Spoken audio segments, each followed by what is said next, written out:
Meeting for July 21st, 2022. Would you join me in the Pledge of Allegiance, please? I pledge allegiance to the flag of the United States of America and to the republic for which it stands, one nation, under God, indivisible, with liberty and justice for all. All right, thank you. If you would make sure your microphones are on. Mine was turned off, and if maybe we could find out if the one up front's on, that would be great too. Just red button on, please. All right, roll call, please. Alderman Becker. Here. Alderman Schuman. Here. Alderman Rucker. Here. Alderman Ross. Here. Alderman Morose. Here. Alderman Osteen. I am here.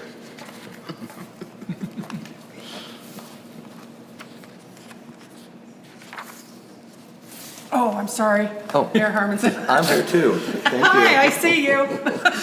I'm like, what are we waiting for? Well, thank you. Go. All right, citizens' communications. This is the time set aside on the agenda for citizens and visitors to address the mayor and board on any topic that is not a public hearing. For those here in person, speakers will be restricted to 3 minutes unless otherwise permitted. Minutes may not be donated or transferred from one speaker to another. Visitors attending via online will be in listen-only mode. Any questions or comments for the mayor and board may be sent to the city clerk at tberreth@osagebeach.org no later than 10 a.m. on the board meeting day, the first and third Thursday of each month. Submitted questions and comments may be read during the citizens communications section of the agenda. The Board of Aldermen will not take action on any item not listed on the agenda, nor will it be respond to questions, although staff may be directed to respond at a later date. The Mayor and the Board of Aldermen welcome and value your input and feedback from the public. Is there anyone here who would like to address the board? Yes, sir, Mr. Beeler. If you would please come up and sign in, and you have 3 minutes.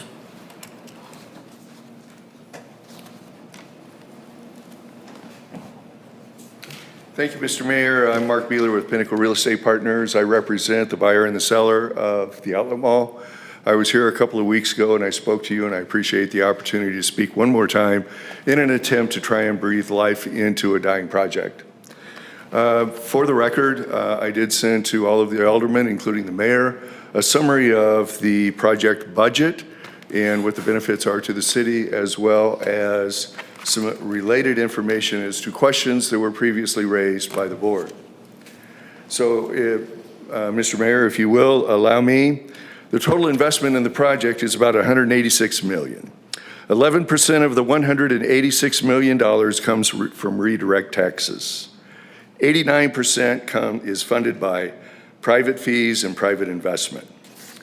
During the course of the TIF, the city of Osage Beach is projected to receive $42,339,154.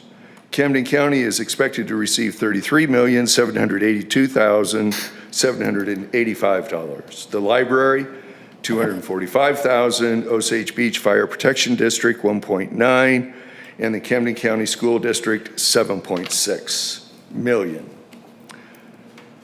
After the TIF term, annual expected revenues to the city, $2,836,000, Camden County, $2,145,000, the library, $15,000, Osage Beach Fire District, $118,486. There will be over 700 construction jobs that will be created by the project, and there will be 700 new permanent jobs. It's pretty significant. And over $70 million in new tax revenue over the next 23 years to the local taxing districts. I'd like to go on to state that the city of Osage Beach will not, and I want to emphasize, will not have to issue any bonds. There is no recourse on those bonds. The risk is all held by the institutional investors. There are 3 types. These types of bonds are neither new nor rare. They are simply revenue bonds issued early on in a project, and that's a pre-construction bond. Debt Service Reserve Fund, up to 10% of the par amount of the bonds are set aside as a rainy day fund. Debt coverage ratio, approximately 45 or 15% of the projected revenues is required. The safeguards for pre-construction funds are specifically designed to enhance protections. If you can wrap it up fairly soon, that'd be great. I think that's enough. I hope that's for the record. I'm hoping tonight that the city will entertain a motion to remove Columbia Capital and reconsider that position so that we can move this project forward. I think it will open the door to the investors to come back. Thank you. Thank you, Mr. Beeler. Is there anybody else who would like to speak? All right. All right, moving on to the approval of the consent agenda. Hopefully you've all had a chance to look at the meetings. If the board desires, the consent agenda may be approved by a single motion. Is there any comments or questions from the board for the minutes or the bills list?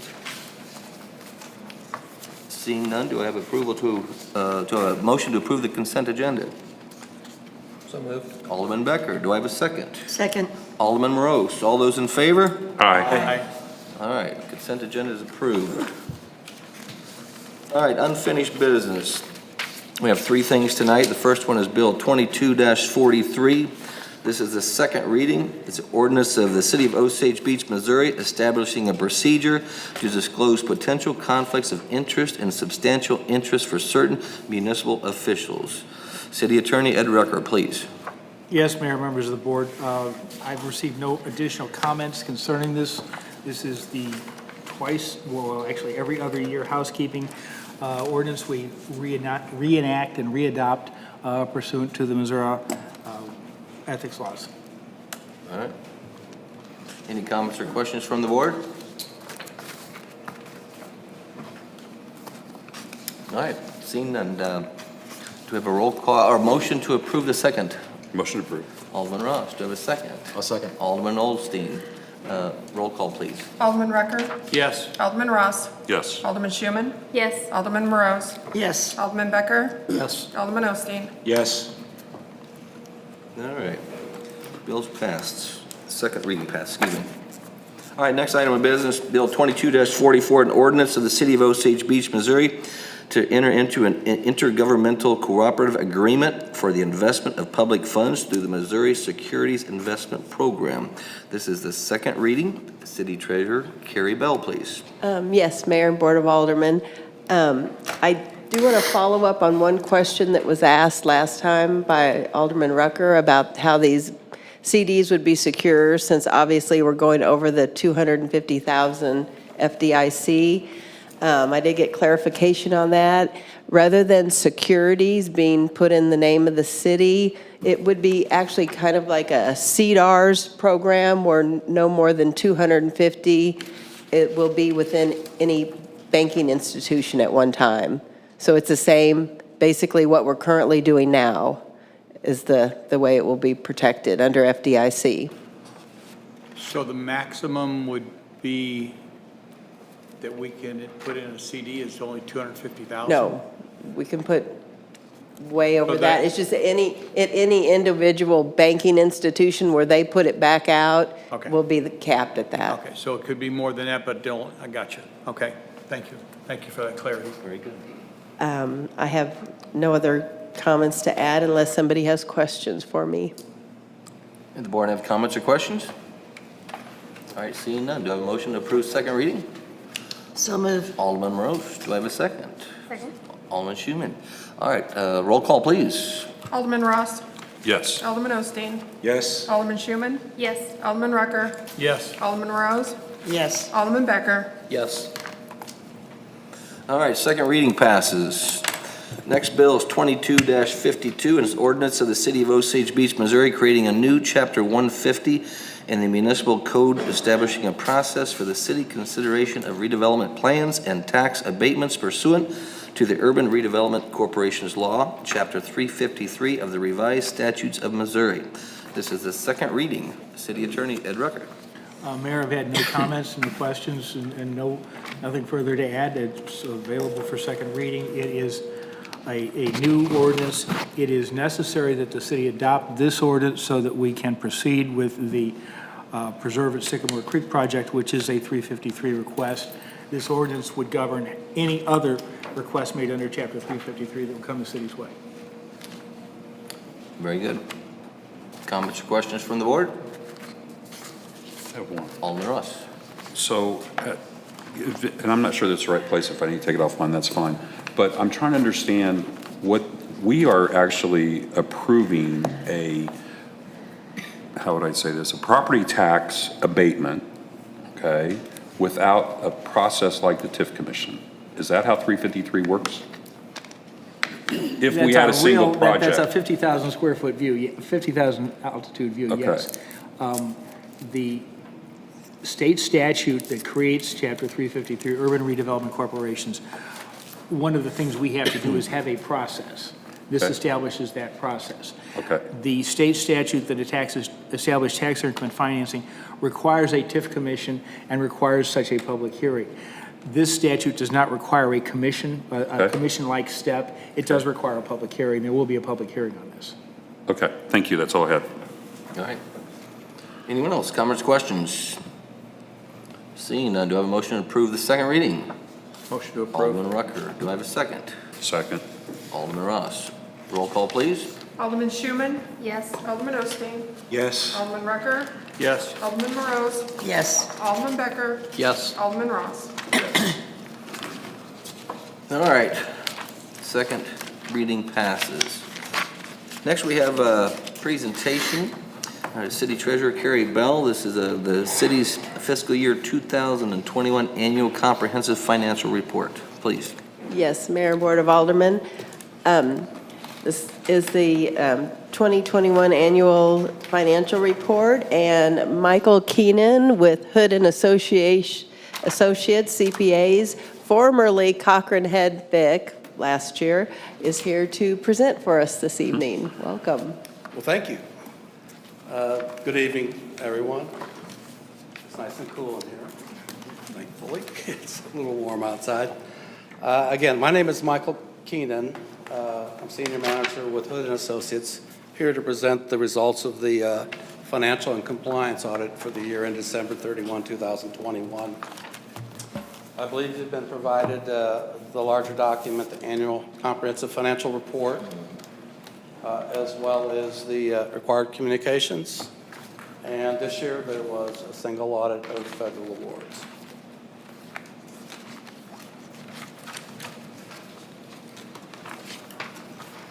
A little bit about Hood and Associates. We've been serving Missouri, Kansas, Oklahoma, and Texas. We also go through what's called a peer review. That's where an outside accounting firm will come in and look at our quality control standards. And again, as a result of that review, we've been awarded the highest rating possible. We're members of the American Institute of Certified Public Accountants and the AICPA Government Audit Quality Center. One member, that happens to be myself, is a member of the Government Finance Officers Review Association, which reviews these annual comprehensive financial reports, and we're licensed to practice in the various states. Now, the scope of the audit, again, was the annual comprehensive financial report, as well as the single audit. I may note, as far as the annual comprehensive financial report, the city has sent this into the Government Finance Officers Association for participation in their Certificate of Achievement and Excellence in Financial Reporting. The city has been awarded that certificate 22 consecutive years in a row, quite an achievement. The 2021 report has also been submitted, and we fully expect that that also will qualify for this prestigious award. And as far as the single audit, there were the airport had some significant grant fundings. What requires a single audit is the city expends greater than $750,000 in federal awards, which it did for this fiscal year, which required us to perform what's called a single audit, which is really the compliance with the requirements of that federal grant. Our responsibilities is to conduct our audit in accordance with generally accepted auditing standards, governmental auditing standards, and this year the uniform guidance would dictate what procedures we use as far as the single audit goes. We're also responsible to plan and perform our audit to obtain reasonable assurance, but not absolute assurance, that the basic financial statements are free of material misstatements. Again, what that means is that we take a risk-based approach and we do selected transaction testing as well as confirmations with third party, but we do not test all transactions, so we can't give absolute assurance unless we test all transactions. We're also responsible to report on internal controls over financial reporting as well as compliance with laws and regulations.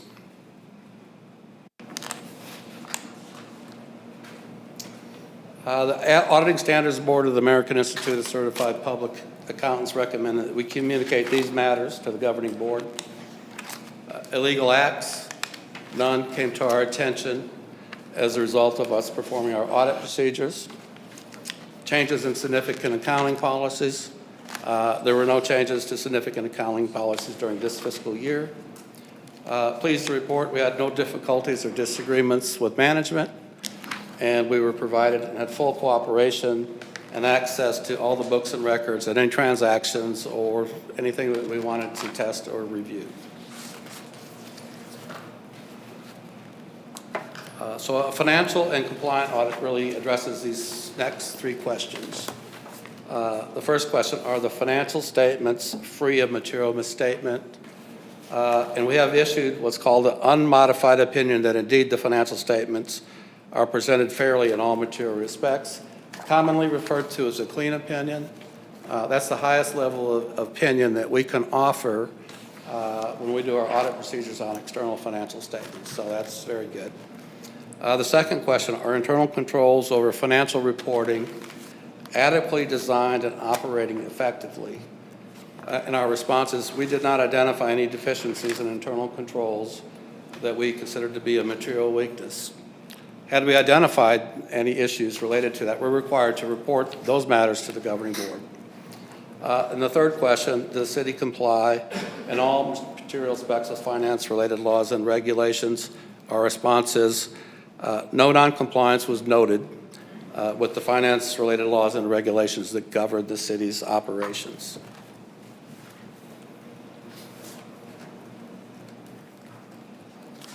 In our required communications and management letter comments are really suggestions for best practices and possible improvements in internal control. We had three that we identified. The first two are really best practices, heads up things, and I said the city management is aware of these, but nevertheless we've been putting this in every one of our governmental audits. And the first one is the American Rescue Plan Act funds. The city has received this first tranche and the second one of approximately $940,000, and they passed the final ruling in early January of 2021 that made it a little easier for cities to spend those funds. But nevertheless, make sure that you're aware of the rules, because depending on how much you spend next year, that could fall under the single audit and we'll have to review it. The next one is cybersecurity. That's ever-present consideration with not only governmental entities, private entities, and citizens. And so the city is well aware of that. They've implemented various control procedures. And again, it's just the best practices to keep that up in the forefront, as always, the potential exists in this day and age. And the final one is future accounting pronouncements. The Government Accounting Standard Board continues to issue new pronouncements. There's a listing of those, although the ones, I don't see that those are going to have a significant impact on the city's financial statements, but certainly management is aware of those, and when those become required to be implemented, the city will implement if those have any impact. And finally, Hood and Associates certainly appreciate the opportunity to serve as the auditors of the city of Osage Beach. I want to thank Gina and Mike and Carrie and all the staff of the city who assisted us in our engagement. Quality staff, very professional, pleasure to work with. We like when we can come audit versus having to fix the books for them, so, and we don't have to do that here, so appreciate that. With that, that kind of concludes my PowerPoint presentation. I'll try to entertain any questions that you may have. Very good. Any comments, questions for the board, for the guests? Alderman Rucker.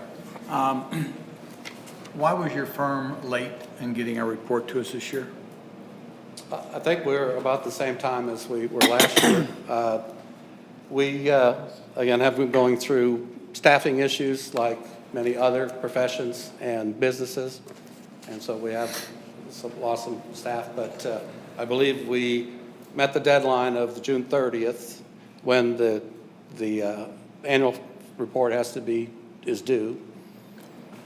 And we presented the same time last year. We presented in July. I thought historically we've had it 30 to 45 days sooner, so maybe I'm wrong. Any other comments, questions? Thank you very much. Thank you. Thank you. Have a good evening, and if you have any questions later on, certainly you can get my contact information. Thank you. Carrie. Thank you. Thank you. Carrie, you have anything else? No? All right. Thank you very much. All right, next we're going to move on to Bill 22-53, new business. An ordinance of the City of Osage Beach, Missouri, authorizing the expenditure of funds for the LOZ Visual Arts Organization, LOZ in Plain Art, Air Art Festival event support request in an amount not to exceed $2,000. This is the first reading. City Administrator Gina Woods, please. Yes, Mayor, members of the board. The application enclosed in the summary sheet is for a request from $2,000 from the, just went blank, Arts Council. Bill Wood is in the audience. Dr. Paul Brown was unable to make it, but Bill Wood is here if should you have any questions. This is the second annual and also the second year that I guess we supported it last year. The board does have money in that account. They've actually only approved 2 other applications so far, and if you have any questions, I would direct them to Bill. Comments or questions from the board? Alderman Ross. I just have one real quick one. Is it basically being handled the way it was last year where people went out and some of the artists went out and picked areas that they wanted to paint? Is it generally the same approach, maybe just a different location? Yes, it is. Great. 11 locations this year that we'll be going to paint. If you don't mind, could you have to, just so the viewers online could hear? Thank you. Yeah. There'll be 11 locations that they'll be painting at through the 5 days that they'll be out painting, so. Great. And we have them listed on our Facebook page on LOZ Visual Arts. Thank you. That's all I have. Anyone else? Thank you very much. Seeing none, do I have a motion to approve first reading? So moved. Alderman Ross. Do I have a second? Second. Alderman Ross. All those in favor? Aye. All right. First reading carries. Next, under new business, we have Bill 22-54, an ordinance of the City of Osage Beach, Missouri, authorizing the mayor to sign a contract with Ozark Applicators, LLC, to clean Swiss Village Water Tower for the amount not to exceed $26,350. This is the first and second reading. Assistant City Administrator Mike Welty, please. Thank you, Mayor and members of the board. This project was bid out in early June. Bids were opened on June 23rd. The city received 2 bids. The low bidder was Ozark Applicators in the amount of $26,350. The bid tab, as well as Ozark Applicators bid form, is attached. You may remember Ozark Applicators is the company that cleaned the Bluff Tower last summer. So we excuse me, we do have some history with them, and we've seen good results with them. Unfortunately, there were several mistakes that led to this project being delayed in bringing it to the board, which I have detailed in my notes there. I'm not going to go through that in detail, but just know that there will be required a budget amendment of $16,350 to execute this contract. I think Gina's comments sum up that she will have those funds available in the water fund. I'm happy to entertain any questions. I do recommend approval. Very good. Comments or questions from the board? Alderman Ross. One quick question, Mike. Did we clean this last year too? I'm sorry, I don't recall. No, sir, this was cleaned, I believe, 2 years ago. It's been 2 years? Okay. That's all I needed. Thank you. Alderman Osteen. My question's for Gina. This references that a mistake was made in the budget process. Did we approve more as part of the budgeting? No, sir, Or we that just was, approved the 10,000? The 10,000 is what staff recommended. They went by some older than probably needed data, thinking they could get it done for 10,000. And so when it actually got out to bid, not only increases, but it come over. So it really was a budgeting error on our side being requested. Okay. my fault. Thank you, Mike. I didn't really want to. Take ownership, Mike, that's the way. Any other comments or questions from the board? Just clarity, if I may. Alderman Rucker. This is not the same firm that painted it. No, Thank you. no, it is Okay. not. I know where you're going with that. Just want to make clear on that. Any other comments or questions? I'll just make a comment, because I'm not happy with the price, but I'm so happy that thing, I'm hoping we vote to get it cleaned, because that thing looks horrible. So with that being said, do I have a motion to approve first reading? Motion to Alderman approve. Rucker. Do I have a second? Second. Alderman Schuman. All those in favor? Aye. All right, first reading passes. Second reading, Bill 22-54, an ordinance of the City of Osage Beach, Missouri, authorizing the mayor to sign a contract with the Ozark Applicator LLC to clean Swiss Village Water Tower for an amount not to exceed $26,350. This is a second reading. Any other comments or questions from the board? Question I had, and I forgot to ask, when would they do this? Right now, they have us tentatively scheduled for the second, third week of August. So within the next 3 or 4 weeks, they're going to get this started. This does not take them more than 3 days to do. Okay, So great. this is a pretty quick turnaround once they get started. Very good. Any other comments or questions from the board? Seeing none, do I have a motion to approve second reading? Motion approved. Alderman Ross, do I have a second? Second. Alderman Becker, roll call, please. Alderman Schuman? Yes. Alderman Osteen? Yes. Alderman Rucker? Yes. Alderman Morose? Yes. Alderman Becker? Yes. Alderman Ross? Yes. All right, second reading passes. Good deal. All right, next one, this one's kind of unusual, and I asked City Attorney about this earlier. This is Bill 22-55 and 22-56. This is an either-or. This is something that Officer Davis is going to, Chief Davis is going to talk about, but it's 22-55 is an ordinance of the City of Osage Beach, Missouri, amending Section 340.150 manner of operations of motor vehicles, careful and prudent, version A, the first reading. And it's also going to be Bill 22-56, an ordinance of the City of Osage Beach, Missouri, amending Section 340-150 manner of operations of motor vehicles, careful and prudent, version B, also the first reading. So Chief Davis, please. Mayor and members of the board, we discussed this, we had a discussion in the May 19th Board of Aldermen meeting addressing the concerns that the police department have brought forward regarding not being able to enforce our careless and imprudent driving ordinance on private property that's open to the public. At the conclusion of that discussion, I was requested to move forward with proposed ordinance as well as one with an option that would require the property owner to give permission that we could enforce the careless and imprudent driving ordinance. We continue to have issues at various locations with the careless and imprudent driving, basically the teenagers and young adults driving erratically and everything on public parking lots. The difference between versions 1 and versions 2 is version 2 requires that the property owner have a written permission that we are allowed to enforce that ordinance on the private property.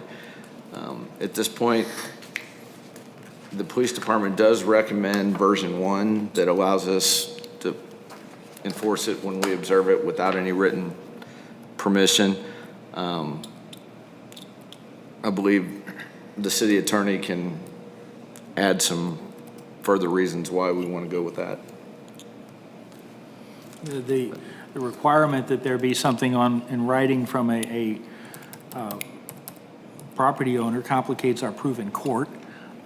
It creates essentially an ordinance that is only enforced at the option of a private party, which is inconsistent with the way we enforce ordinances in this country. Generally, an ordinance is enforced within whatever the geographic boundaries of the jurisdiction are that enforces the ordinance. Right now, if a property owner wishes to file a trespass, they can file a trespass. But we were requested to give the two options, so there's the second option. The officer may or may not know whether or not a particular property owner has requested this, okay? And we may or may not be able to, we will either have to prove it up in court. If you adopt 2256, we will either have to prove up the written notice in court, or the court prosecution would fail. So, you know, and aside from that, it is a matter of public policy, and it is the board's decision. All right, comments and questions from the board. Alderman Schuman. Okay, so with this, if we were to do the second version, I'm assuming we would run into problems with, say, like Deerbergs and Pruitts, where one person may own the property, but then other businesses are leasing, and if this business doesn't want you to enforce it, but that one does, like, how would you, there wouldn't really be a way to decide where the problem was. If they're partying in the parking lot in the general area, how are you gonna know which business? That could create issues, yes. Right, if one business is for it and one business is against Correct. it, correct? Alderman Rucker. That was kind of where I was going with that as a spin-off of that. So, because it says it here, owner or manager, okay? So I believe that, first of all, I'm not leaning in favor of version B, but if we do that, I don't believe we should say owner or manager, because then we get into a situation of a manager that says yes and an owner that says no. I believe that we need to specify owner. And I think if we're talking, one of our, as mentioned, say, Pruitt's Point, it's the owner, not the individual store managers or store operators that do that. I believe that if we go down the road of version B, it needs to be the owner of the complex needs to be, and we need to have some basic verbiage or wording that we would have the form that they would fill out and sign if we go down B. And I'm hesitant to go down B. I think it's I've had some conversations with some people and all but one of the four that I personally contacted were like, what do you mean you don't have that authority already? So that's my 2 cents. Other comments or questions from the board? Alderman Osteen. Just to break this down in layman's terms, and if I'm reading this correctly, on version B, basically, that verbiage is stating that if you're driving by the Walmart parking lot at 2 a.m. and you see a bunch of 16-year-olds doing donuts, we have no recourse, correct? We would have to contact the owner or the manager in order to enforce any type of regulations on that, correct? Correct. And right now, we don't have, if they're out there doing donuts right now, we can stop them, warn them, that's all we can do, but they could start doing it again, and we don't have any enforcement action. That's how I'm interpreting it, and that obviously raises red flags to me. So obviously, I'm not a supporter of the version B. All right, Alderman Ross. I would just say that if I support anything here, it would be a modified version of version B, I guess is the best way to put that, okay? I agree, the manager and the owner cannot be involved. It's the owner. It is what it is. They need to talk to if they're a leaseholder, they need to go talk to their owner. I took the time to contact 3 different business owners in our town that I was aware of. The 2 have been in business more than 30 years, one I'm not sure how long. A couple of those businesses are in our ward, or my ward, mine and Kelly's. They all said that they felt that the owner should be part of it. They did not like the idea of us reaching out, if you will, without their approval and enforcing codes on their property without their approval. They felt like it's a very slippery slope. They were perfectly fine with the fact that if they signed a document that was on file with the clerk's office, no problem. And I talked to them, Chief, about the complexity of potentially the officer knowing which owner had approved that or not. One of them had apparently some experience and said, well, don't they have some kind of notes like the fire department does whenever they pull up an address, whether they have a Knox box there where it's at or so forth, don't they have that ability to put that in for that address? And when the call comes through to 911, that they would have that we could notate in there whether or not we had something on file to enforce that. Is that a software option that we have? Yes, we do. Okay, so if we had that software option and it was there and we were aware, and the prosecution concerns that I hear are about the fact that we might not be able to prove we have it on file. Is that right? Yeah, we're going to have to, we'll literally have to have a piece of paper that is kept by either the clerk or the police department, and if we prosecute a case under version B, we'll bring the piece of paper to court and enter it into court. Okay. And in terms of your stuff in terms of the owner or the manager, that was my draft language, simply to make sure that the person in charge of the parking lot had the ability to do that. But there's no pride of authorship there. You guys can change that any way you want. Okay, and then the last thing, you mentioned trespass, and I guess I don't really understand trespass. Is trespass a civil matter or a criminal matter? We have statutes that criminalize trespass. Okay. And we have city ordinances that make trespass an offense against city ordinance. Those are enforced by someone who basically says, hey, get off my property, you didn't, I'm signing a complaint for trespass. And the challenge with that is what, Todd? Sometimes we can't get the business owners they want the people gone, but they don't want to sign a complaint. Or in some of the corporate businesses, the management is not allowed by corporate to pursue the charges. That's an issue with them and their corporation in my mind, and I don't know that we should be meddling our nose in that one. Well, that puts our police officers in a very awkward position, though. With trespassing, we can't do anything with it unless we have a victim that's willing to prosecute. Okay. And that's not something that we can just witness. And if somebody's on your property at 2 o'clock in the morning, we can't just say, oh, they're not supposed to be there and write a ticket. You have to actually fill out a statement and pursue the charges. Okay. Any other comments? This ordinance that we're proposing is just for the traffic Right. side of it only. Yeah, different Carroll's subject. improvement. Oh, I understand, it doesn't affect trespass, but it's, I mean, there was a conversation I had today and someone asked about trespass and why trespass wasn't, for lack of a better term, a substitute for this, and why do we need this? I mean, I understand some of their challenges, large parking lots out here and so forth, but I'm very sensitive to overreach. And we are basically telling every business owner in the city of Osage Beach that we're going to enforce traffic laws on your property whether you like it or not. And at this point, unless it's a modified version of B, I don't support either. Any other comments or questions? Alderman Rose. Well, I concur that it's a delicate situation of having a manager be in charge when an owner might be available. But many of our businesses, even with corporation-owned, the owner is out of the area, and they wouldn't be able to get in touch with the owner at that particular time unless there's something in writing, an affidavit, to have the owner convey in writing that this manager is in charge in lieu of my absence or something. I mean, I don't know how we delicately can handle that. Alderman Rucker. Well, where I was going with the initial situation of making it the owner only was not making contact at 2 o'clock in the morning. It's my understanding that if we go down the road of version B, that we would be having this conversation ahead of time with the owner by knocking on the door at the place, or by making contact, or whatever means we go about that. And the only signature we would accept on the letter would be the owner.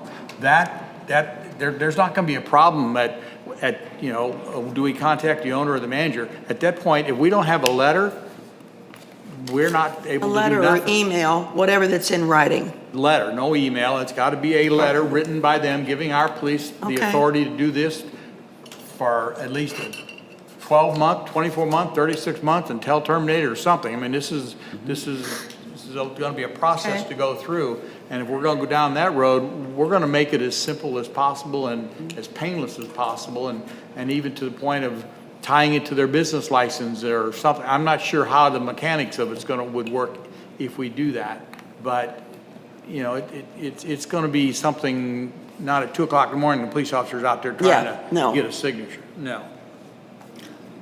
Alderman Becker. Chief, so how do these issues get noticed? Is it more your officers driving by a particular location and seeing it going on, or is someone calling in to 911? A combination of both, but majority is a phone call in, and then we arrive on scene and we witness it, or, you know, we're going off of what they say. Alderman Ross. I just have one follow-up question about this timing at 2 o'clock in the morning. If we have this document on file, I'm assuming that we don't need to contact the owner. Let's just assume the owner was the only one listed there. We can proceed with, we have their permission at Their that point. Is that right? That's the way I understand it. Ed? Okay, all right. So the only reason that the 2 or 3 o'clock in the morning thing comes to bear is if we don't have this on file.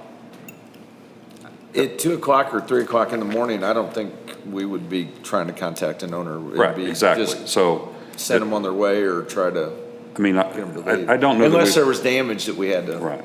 I don't know that we will go down this road, but if we were to go down B, I would assume that we would reach out and contact any business that has complained before and has contacted us and tell them about the opportunity and how we can help them. Okay. Yep. That's all I have. Alderman Osteen. Going back to the scenario I brought up previously. So basically by going by version B, aren't we basically tying our hands on being able to enforce this ordinance? Because let's say, using the Walmart example as well, let's say they've not filled out this consent from the owner or the manager, et cetera. And once again, you drive by there at 2 o'clock in the morning, you see 16-year-olds doing donuts, we're basically gonna say, wait a minute, they didn't file this form, so have at it, kids. Is that correct? We're basically stating that we're gonna limit ourselves on being able to enforce this. Right now, we can't Contingent do on anything. having Right something now, on we can't do file. anything to anybody in the whole city. Right now, we can't enforce it. We can give them a warning and try to send them on their way. That's it. All right. Any other comments, Alderman Schuman? So I think the main reason for bringing this up is because we've had Complaints. the complaints. And this isn't to be able to pull everybody over and give everybody tickets and everything. It's basically just to be able to enforce the big problem areas, the big problems that we Correct. see, the big, like we said, donuts or burnouts or littering in a parking lot or anything. This isn't for, I know whenever we did the original discussion, somebody had mentioned about if an owner was doing donuts in their own parking lot and, you know, we wouldn't want to give them a ticket for that, but that would also be the officer discretion. That would be easy to prove that, no, we're not going to prosecute that. But the main part of this is to make the safety for the rest of the citizens that are in the area as Correct. well. Okay, just double check, make sure I was thinking We're that correctly. continuing, This is- even last night, we had complaints in front of Target and Hy-Vee. They're dragging shopping carts with cars racing through the parking lot. And so we respond, we try to shut them down, and they move on for an hour or two, and they come back. I was just gonna ask what happens today if you show up, but apparently they disperse. Correct. All right, I'm going to make my comment then, because I don't vote yet, until it's 3-3, but I'm in full support of A version. I think I said at our last meeting when we discussed this, as a business owner, if, whether it's 2 a.m., 10 a.m., 5 o'clock in the afternoon, if I have kids doing donuts or drinking beer in the parking lot and the police drive by, I don't want somebody to think, well, do they need to look at some report to see if they can enter my property or not? As we all know, businesses come and go here. Officer says, well, they signed, the owner from last time signed it, but now it's under new management. Or do I stop? Do I not go? I believe in police using their best judgment here in Osage Beach. If some owner signs a document that's good for a year and a half, do they have to question, well, is it a year and 6 months, or is it up yet? So it's the Alderman's decision until it comes down to 3-3, but I just wanted to voice my concern that I'm in full support of version A. So I believe what I need to do now is to ask for a, on the first reading, I think first one we do first, and if the version A fails, then we'll move on to version B. So with that being said, do I have a motion to approve the first reading, which is version A? Motion to approve. Alderman Schuman, do I have a second? Second. Alderman Osteen. Tell you what, let's just do this roll call, please. Which, you can do a roll call on first, absolutely. Alderman Osteen? Yes. Alderman Schuman? Yes. Alderman Rucker? Yes. Alderman Morose? Yes. Alderman Becker? No. Alderman Ross? No. All right. First reading passes by a vote of 4-2. All right. Do we need to We don't need to do still version a- and let it die? It just dies because it doesn't carry over. We assigned it a separate bill number because that's what the software required, but I don't think you need to do anything else on it. All right, moving on. Bill 22-57, ordinance of the City of Osage Beach, Missouri, amending ordinance number 21-78, adopting the 2022 annual operating budget, transfer of funds for necessary expenses for cybersecurity support services. This is the first and second reading. City Administrator Gina Woods, please. Yes, Mayor, members of the board. So my budget amendment actually precedes the manager's request, but later on in the agenda, Michael Bean will have a request for some unbudgeted items due to some requirements with our cybersecurity insurance. It's not budgeted, so I'd like to reallocate funds from one line item to the other. There's net $0 effect to the general fund. All right. Comments or questions from the board? Seeing none, do I have a motion to approve the first reading? Motion. Alderman Becker, do I have a second? Alderman Ross, all those in favor? Aye. All right, first reading passes. Second reading, Bill 22-57, ordinance of the City of Osage Beach, Missouri, amending ordinance number 21-78, adopting the 2022 annual operating budget, transfer of funds for necessary expenses for cybersecurity support services. Any other questions or comments from the board? If not, do I have a motion to approve second reading? So moved. Alderman Morose, seconded. Alderman Rucker. Roll call, please. Alderman Rucker? Yes. Alderman Ross? Yes. Alderman Schuman? Yes. Alderman Morose? Yes. Alderman Becker? Yes. Alderman Osteen? Yes. All right, second reading passes. Next, we have Bill 22-58. Sorry, I lost my page, my second page. Thank you. Where was the second page? Second page right there, that's what I'm missing. Ordinance, City of Osage Beach, Missouri, amending ordinance number 21-78, adopting the 2022 annual operating budget, transfer of funds for necessary expenses for Swiss Village Water Tower cleaning. This is the first and second reading. Mayors and members. Gina Woods, thank you. I was waiting for you. Mayors and members of the board. Bill 2254 that you just passed, this supports that budget amendment, as Mike had said.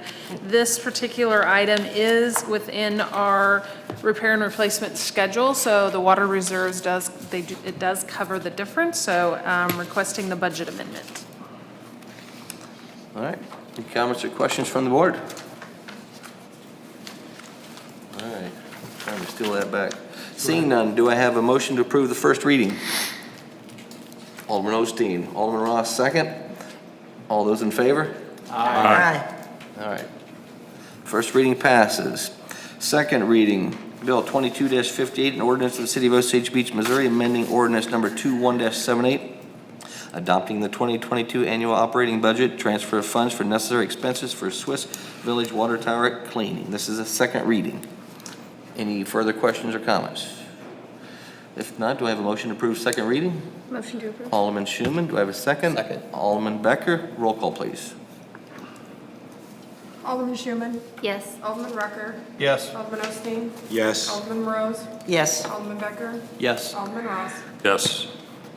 All right, second reading passes. Next, we have a motion to approve appointment nominations by Mayor Harmison to the Board of Adjustment. All right, want to take this one, too? Well, I will, own up to my error. The wrong backup got attached, so I apologize for that. But anyway, I received these requests from the mayor. Randy Gross, a reappointment. Karen Bowman, also a reappointment. And then a new appointment, Robert Bickle, who fills a vacated seat.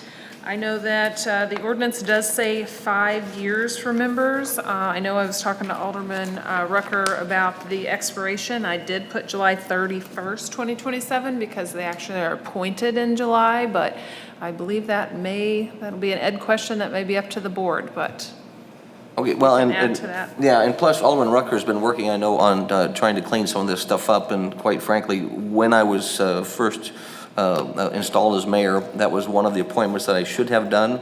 For whatever reason, it didn't get done, so that's why it's showing July, because we're 2 months behind, and I'll take the blame for that. I didn't get an appointment when I should have, so that's why we are here today. But I know Alderman Rucker is working on cleaning those up. They've not had a meeting yet, so we're not behind any schedule, but that's why the dates are different. And they'll just roll in as they roll out, the next appointments, if we get, once the ordinance potentially gets updated and more clarification, then these three will just roll into that. I mean, once those reappointments are up, then they'll have the expiration that kind of catches up with everybody else. We would just make these 5/31 of 2027. That would flow right into what's going to be happening. Everything else will be in May. And also, the city attorney, we were talking about this too, because I was initially, the dates were saying 05/22, and just so everybody understands, and I understand now too, that does not mean their term expires in May. That means they're there until somebody else is elected or appointed. And but Alderman Rucker's also looking at us. I didn't really like the date 05/22 because it could be May 1st, May 31st, whatever. So we're going to be looking at cleaning that up and putting exact dates on there, 5/31, whatever the date be. But here's where we are today. That's correct, Mayor. The legal department is deliriously in favor of a date that goes all the way down to a specific day. I think that's a good start.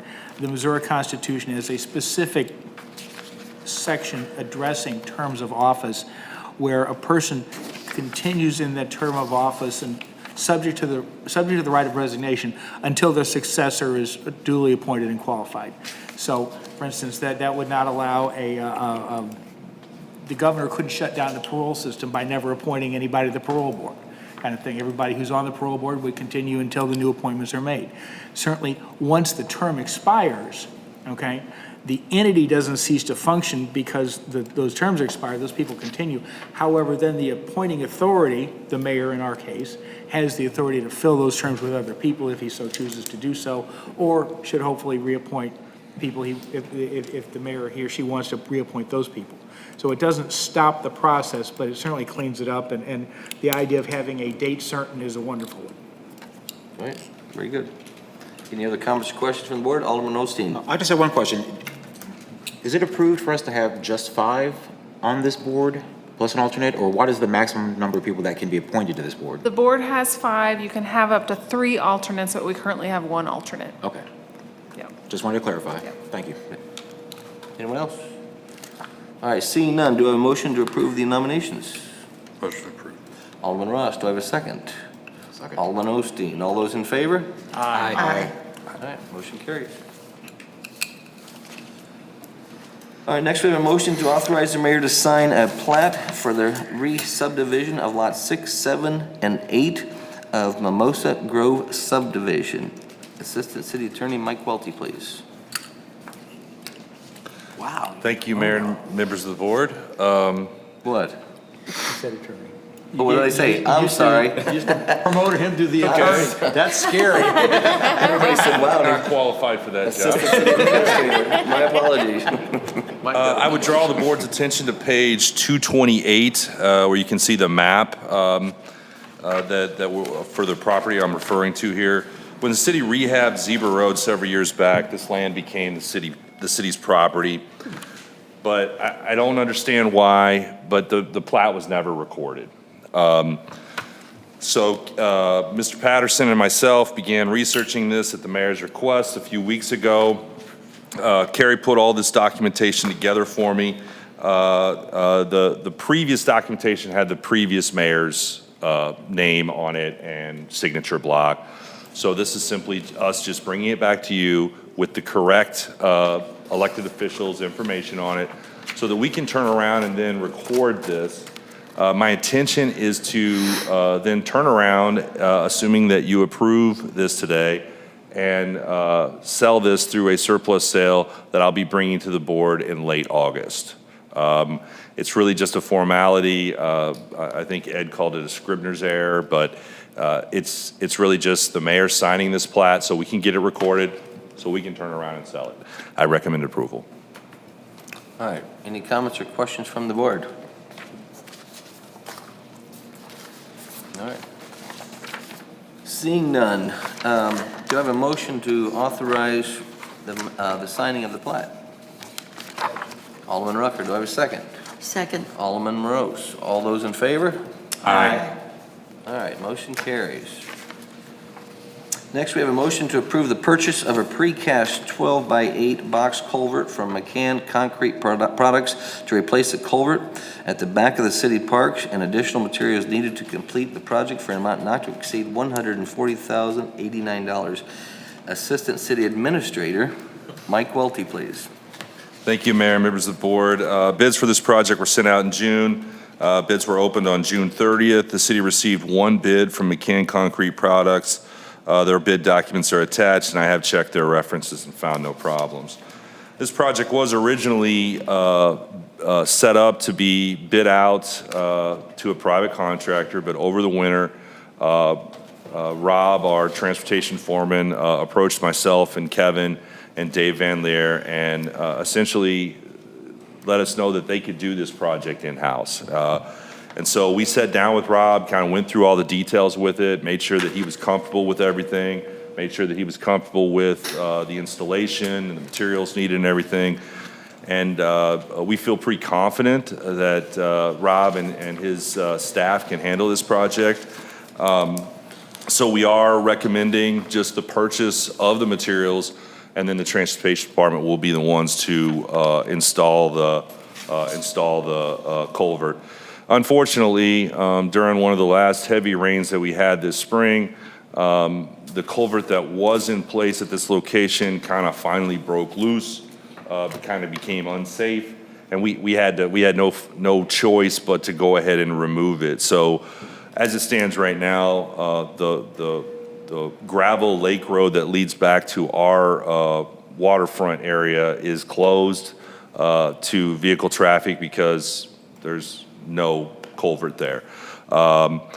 Furthermore, the culvert has to be custom made, and it will not be delivered until February. So as it stands right now, back of the park's going to be closed for another 9 or 10 months or so.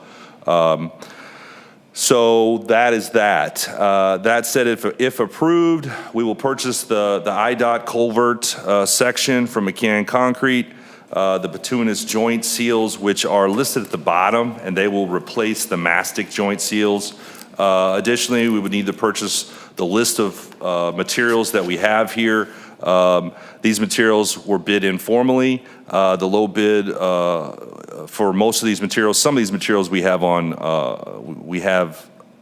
in our own inventory. But the ones that we don't will be gotten from Magruder. We have given ourselves a little leeway, just looking at the economy right now and understanding that a lot of this work isn't going to happen for another 8 months. We've kind of given ourselves a cushion. So there's a fairly good chance that we might come in under budget on this and not spend the whole $140,089. But I wanted to give Rob the opportunity to make sure that we can complete this project properly by giving him a little bit of leeway. So we've kind of put all that in place, and unless there's any other unforeseen issues, we're going to be installing this culvert in February. I do recommend approval, and I'm happy to answer any questions you may have. Very good, thank you. Comments or questions from the board? Alderman Schuman. Mike, I am in favor of doing things in-house as much as possible. Saves everybody money. However, I know that this has been a problem area that has failed several times. Is there going to be anybody, like an engineer, inspecting afterwards just to make sure everything was put in place correctly, to make sure that we get the life out of, with this being a specialized culvert that we're having to have build? I know that might sound kind of odd. I don't know if they do inspections afterwards, or just to make sure that we get the life out of it and don't have to replace it again. No, it's a fair question. All projects, whether they are built in-house or built out of house, follow the same guidelines that are required no matter what. So whether it's a city project, private project, our construction inspectors inspect them either way, treat them just the same as they would if it was a private contract. And if our guys make a mistake, then they have to go back and fix it before they can get final approval and acceptance into city inventory. Thank you. Alderman Rucker. Mike, you had indicated that you hope to be under budget of 140, but didn't we budget totally for this project a whole lot more than 140? We budgeted 143. And you can imagine if we actually did bid this out, it probably would have been close to 200. Yeah, I was going to say, we're in pretty good shape, but I just wanted to make sure the board knew that we did cushion it a little bit, so it could be even lower than what we have here. We're just trying to make sure that Rob has what he needs to kind of, if he runs into any problem, once we start digging up that hillside or whatever it may be. That's all I have. Thank you. All right, thank you. Anyone else? Alderman Ross. So just for clarity on the budget, the sheet shows, and maybe it's because of things that are combined, but the budget amount was 547. Yes, sir. There are 2 sidewalks in the park. Okay, so there's more than one Park project that in we were item. not Okay. allowed to move on until the park master plan was complete, and those are yet to be decided as to what exactly we're going to do this And year. then the last question is Dave Van Leer or Cochran Engineering as a group comfortable with these standards and the way that this is being planned for install? Absolutely. Okay, that's all I have. Thank you. Thank you. Anyone else? If not, do I have a motion to approve? Motion. Alderman Ross, do I have a second? Second. Alderman Becker, all those in favor? Aye. All right, motion carries. All right, next we have a motion to approve support from /technology necessary to meet new cybersecurity insurance requirements in an amount not to exceed $13,545. IT Manager Michael Beal, please. Thank you, Mayor, members of the board. As Gina referenced earlier, Cindy approached me a little over a month ago stating that Gallagher Insurance had some new requirements that the city had to meet in order for us to acquire the needed insurance. One of them being 2-factor authentication and the other one being vulnerability scanning. So attached there is the price for / and myself to establish both. 2-factor authentication for every employee in the city, and then the vulnerability scanning after that, and then any remediation from there. This was not a budgeted item. The details that Gina went over was covered earlier, and I recommend approval. And if you have any questions, I'll be happy to answer. All right, thank you. Comments or questions from the board? Alderman Ross. I guess I realize we're trying to find it within the budget, but we're moving $9,000 from safety and wellness for this? That seems like an interesting place for it to come. Well, and- that was something between Cindy's department and Mike's department, just she had savings, it's all in general fund, so I let them work out. I don't have the exact details on why Cindy's letting go 9,000 out of safety and wellness, but I'm sure she has a plan, so. Well, hopefully everybody's more healthy out there. I'll leave it at that. That's all I have. Thank you. All right. Anyone else? Comments or questions? All right, seeing none, do I have a motion to approve? Motion to approve. Alderman Rucker, do I have a second? Alderman Becker, all those in favor? Aye. All right, motion carries. All right, last item on the agenda is the city administrator report on sewer development changes, SDC per municipal code.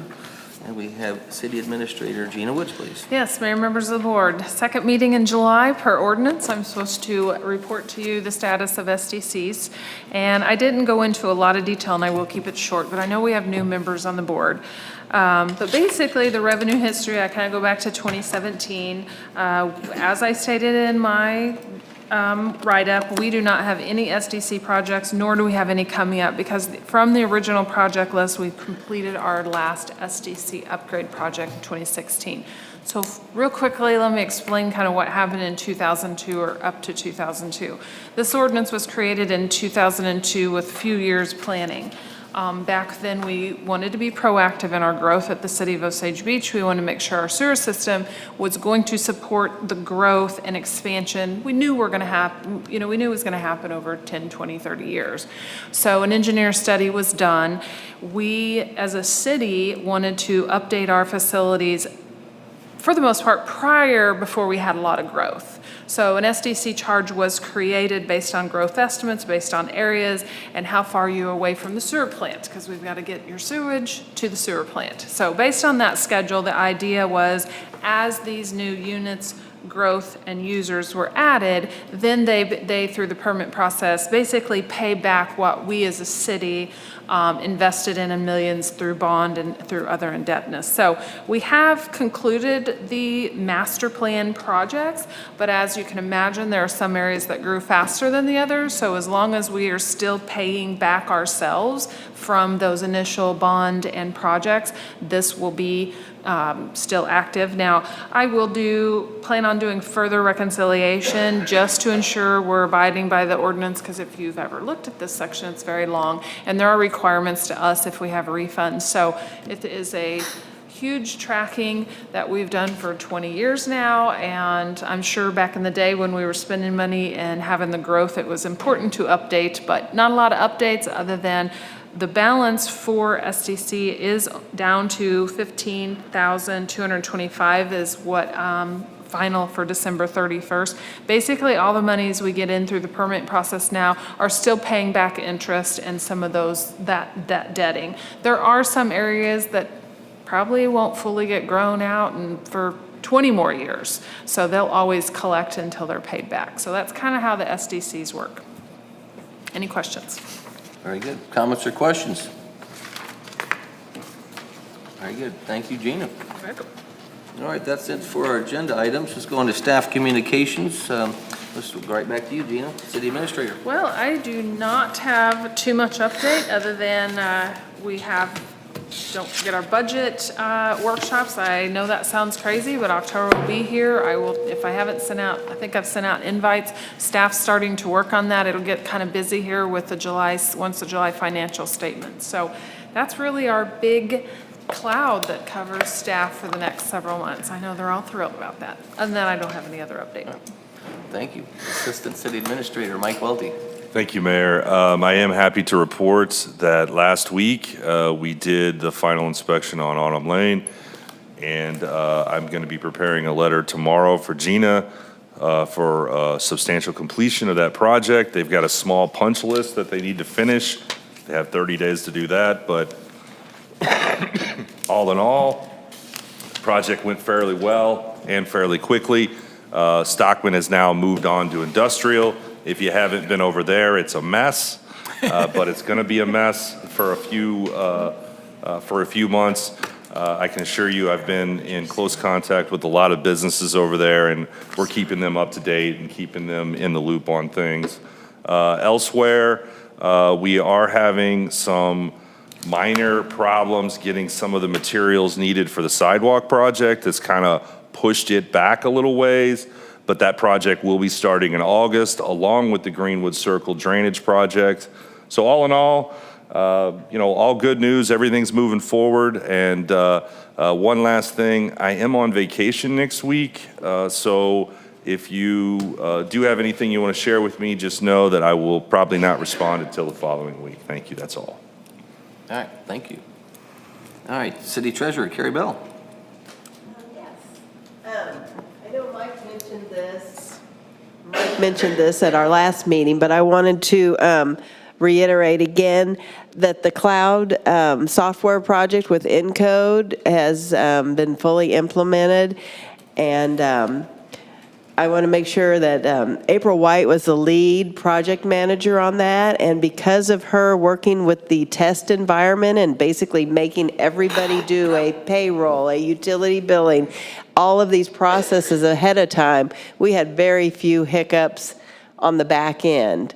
So I wanted to note that and just let you know that, yeah, every process now has been done multiple times and the whole software is working very smoothly. And we're looking forward to, I think, to start scanning and starting to utilize some of the more advanced features. And then you should have all gotten your June financial reports, and you get those every month, I know, but there was a couple of extra pages there that are actually printed in the newspaper by state statute that's required. So if anybody has any questions about that later on, if you stumbled across it in the paper, you also have it in your June statements as well. That's all I have. Very good. Thank you. City Attorney Ed Rucker. Just to tell you, last week I went and you all paid for, I appreciate the National Employment Law Seminar that the American Bar Association and American Law Institute put on. It's basically 3 days in a ballroom. It's a little dull unless you understand what they're talking about. And most of the time I do. There's usually kind of standards. There's the oh my gosh standard. I better call back immediately. Then well, that could be a concern. And this year was one of those wonderful years where I got to sit there and go, yeah, that's interesting. We got that covered. So our between Gina and Cindy and Mike, the HR function is pretty state-of-the-art in terms of what we do legally and the way we handle our complaints. Thank you. Police Chief, Officer Davis, Chief Davis. Just to give you an update, we've still got 3 police officer openings and 5 dispatcher openings. Our new officer graduated the academy last board meeting. That's why I wasn't here. I was down at her graduation. She's started with us and kind of a rough start. She's got some stuff going on, but she's doing well when she's here. We did receive we're going to be receiving an annual donation from Shirley Baker in memory of her late husband, Roger, who was the police chief in Anaheim, California. They moved here to the lake before he retired, and he worked with Dave, our former chief, Chief Severson, and she's wanting to make an annual donation to the department to send an applicant through the academy. Or if we don't have someone to send through that year, it would go to our training fund for police. So that's pretty awesome that she's wanting to do that. We're in the final phases of deploying the body cameras. I've got mine on. So by the end of the month, everybody should, as they complete training, have theirs up and running. And then I want to commend Detective Sergeant Salerno. Last week and earlier this week, we received information that the local missing attorney was last seen in our city going down Passover Road. And Brian put together a search group, and ultimately ended up, we found a vehicle submerged at the end of All About Boats. It wasn't the missing person, but we did recover a stolen vehicle from back in 2003. So then earlier this week, we did locate the missing attorney, and they did a great job processing the scene and everything. But what I will say, I'll lead into that. I know the mayor and I has had conversation. If you see something that looks odd or out of the ordinary, suspicious, say something to somebody. If that would have happened, we would have probably located him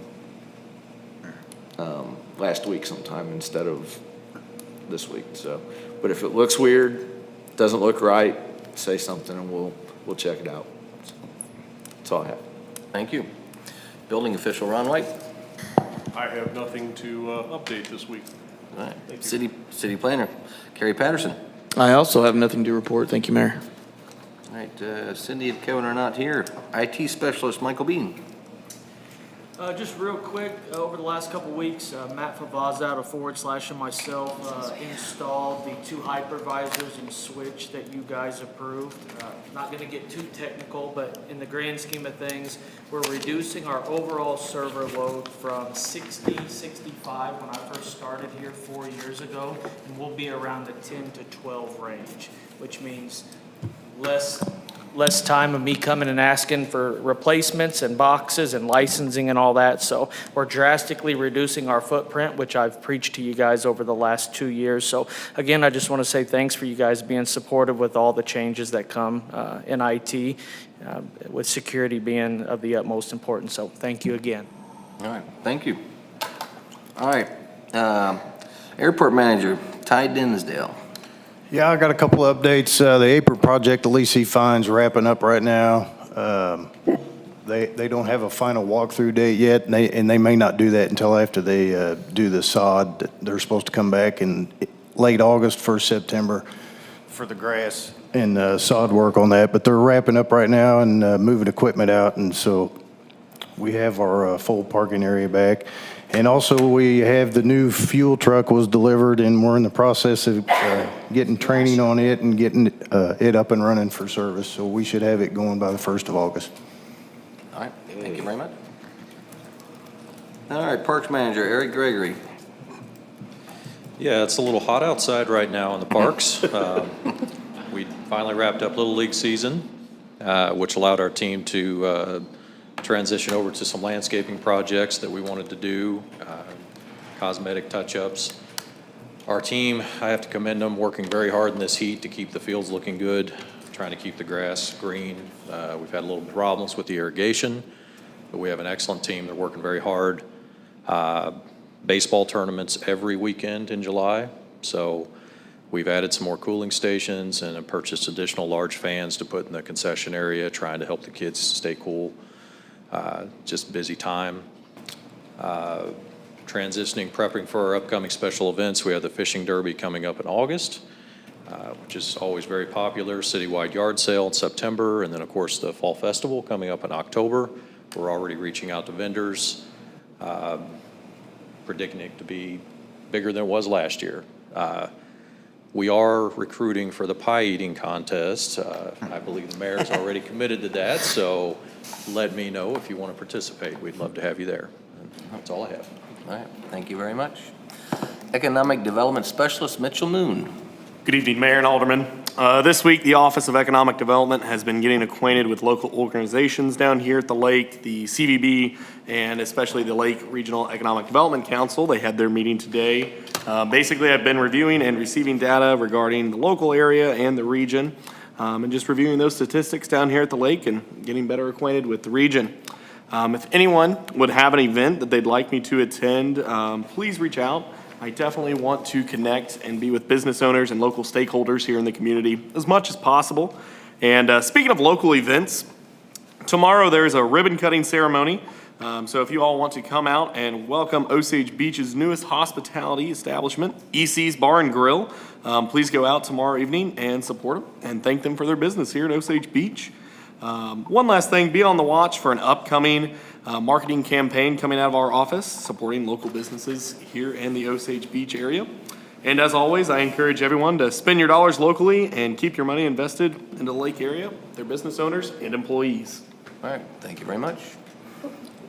I have a question. Where is that EC's Bar and Grill? I believe it is near Walmart, kind of across the street. The old Emos. It used to be Emos. Okay, thank you. 4 o'clock. Old Emos. Thank you. Before my time. Comments from the board. Alderman Rucker. Yes, Mayor. I guess city attorney would be the person to direct this to. What's the current status of the Osage Beach Marketplace, TIF? There's no change from the last one. The city received a letter from Mr. Katz terminating the funding agreement that came before we had a scheduled special meeting to adopt a TIF plan because that meeting, because the funding agreement was terminated. At their request, the mayor wrote back a response, and we canceled that meeting, and nothing has happened since. So we no longer have a TIF. Never had a TIF. Well, TIF we There was an application. there was an never application. excuse me. Right. So we're back open for anybody who would like to proceed with that project and do something with the outlet mall, Yes. because we do have interested people. So, okay.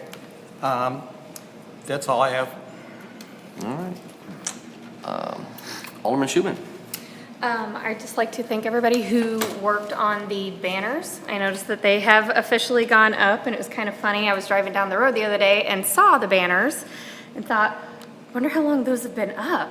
And about a mile and a half down the road, I came across the guys putting them up. So I actually noticed them the day that they were going up. I really do like the idea that we had of the alternating colors. It's a lot more noticeable than it all blurring into one.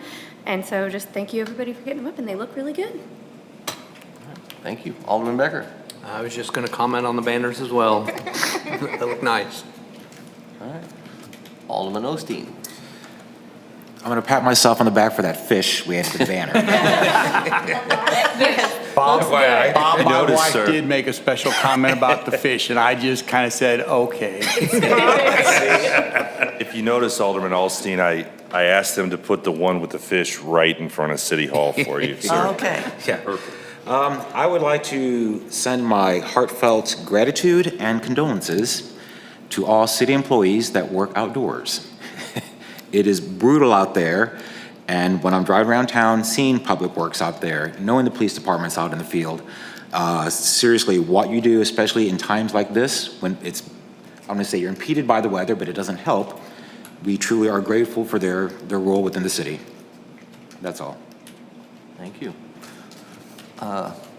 Alderman Rose. Well, it's very interesting of what's been commented because those were my notes.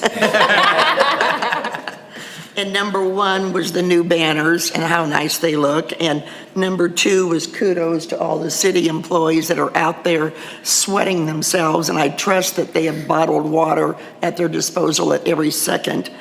And third, I also wanted to comment about a new business on KK that has opened up, Jones Outpost, that is excellent. I've been there, and I'm just glad to see another business sprouting up on the west end, which is wonderful.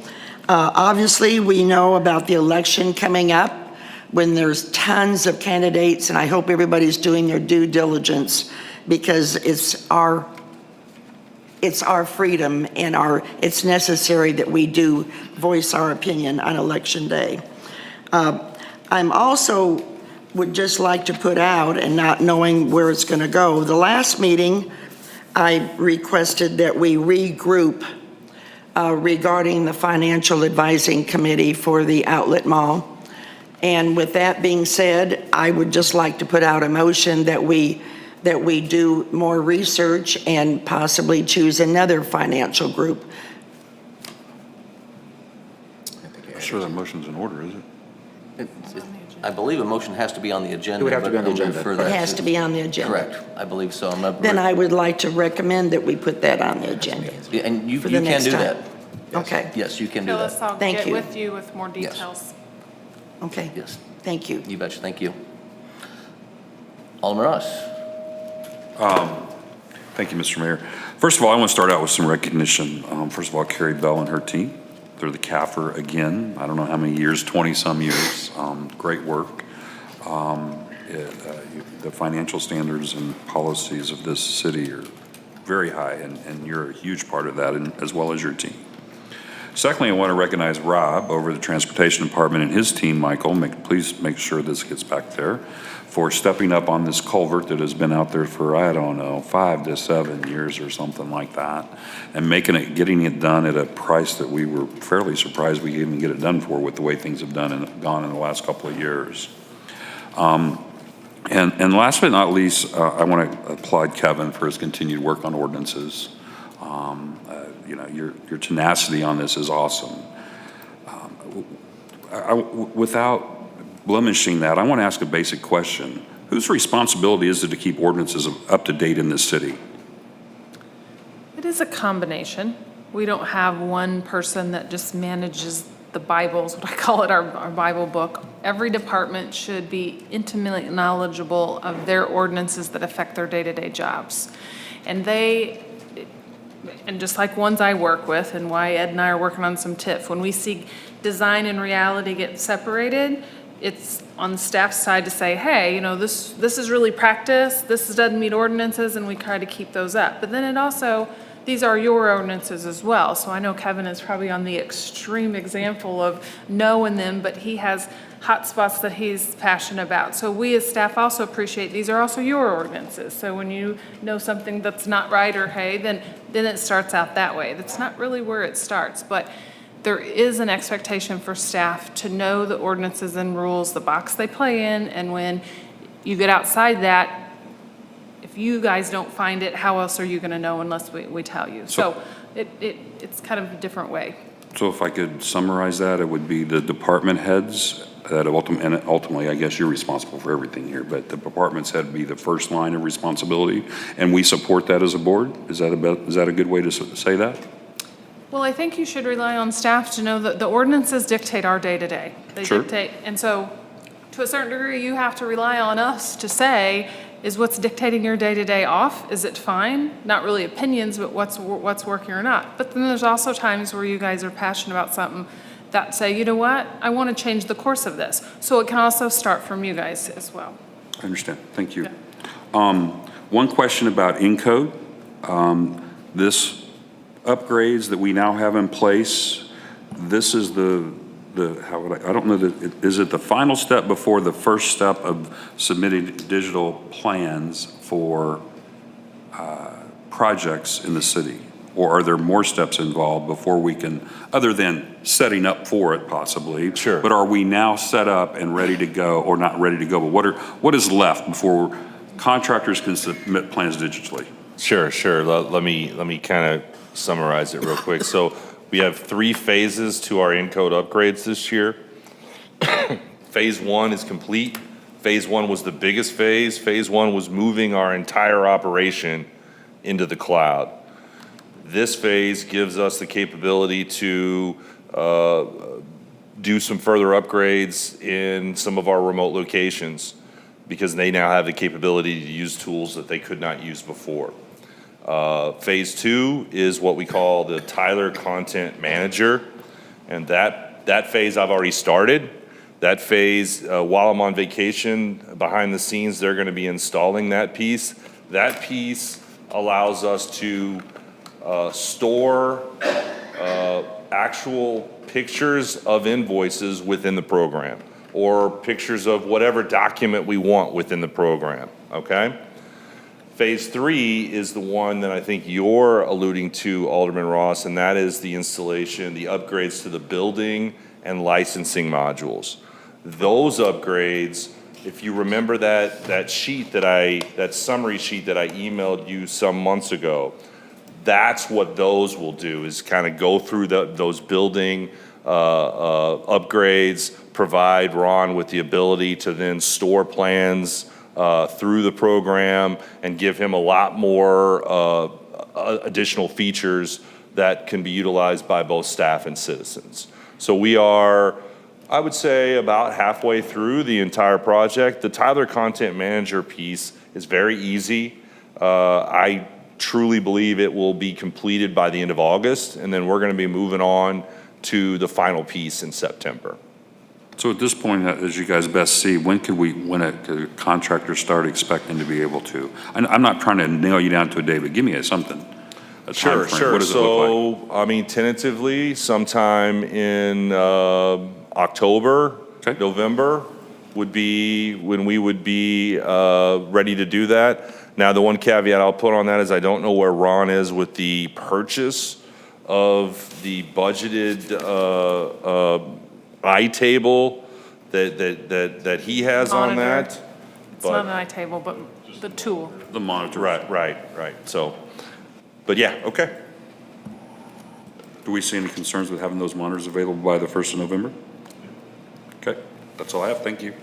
Very good. All right, Mayor's Communications. I just have a couple things, three things. First of all, Mitchell Moon has been going, like you said, to a bunch of meetings. I will be attending the ribbon cutting. If anybody's not doing anything, anybody eaten at the EC barbecue yet? I have not, but good reviews. So ribbon cutting at 4 o'clock, and I understand they have beer there too. So if anybody wants to do that, 4 o'clock tomorrow. Also, if you do have an event, take him to it. He's eager to learn. He was on the air the other day. He's been to Eggs and Issues, and this is kind of a thing that has some basic knowledge what to do, but he's wanting to learn. So if you want to introduce him to people, he's eager to learn. Second thing, as you know, I keep harping about customer service and positive customer service, and I had a call last week that somebody was politely complaining about the industrial park drive being repaired and access, and Mike Welty got in his car and he went down and talked to not only them, a bunch of people up and down there, and they had special signs made. They're still open for business, and that's kudos to you, Mike. He went out there and the city's understanding, but they all love the fact that the road is going to be widened, and but there were just some concerns, and rather than a phone call, he went down there and just talked to them. So thank you very much. Chief Davis and I did have a conversation. I want to thank the police department. I did go to their staff meeting last week, and 7 a.m. and it was nice to. I'm up early anyway, but it was just nice to be there. I just wanted to let them know I supported them, and the same thing I've been saying, customer service, and I keep bringing up the movie Roadhouse. Be nice, be nice, be nice, until it's time not to be nice. And there are codes, policies, laws, and but like Chief Davis said, if anything out of the whole missing persons found at the hospital, say something, people, please. If something looks out of the ordinary, don't wait. Maybe it's nothing. 9 times out of 10, it might be nothing, but it's that 1 over 10 times. So if you see something, talk. But thank you for the police department, and with that, all I have. Do I have a motion to adjourn? Motion to adjourn. Alderman Rucker, Alderman Becker, second. All those in favor? Aye. All right, motion adjourned. See you tomorrow, Mr.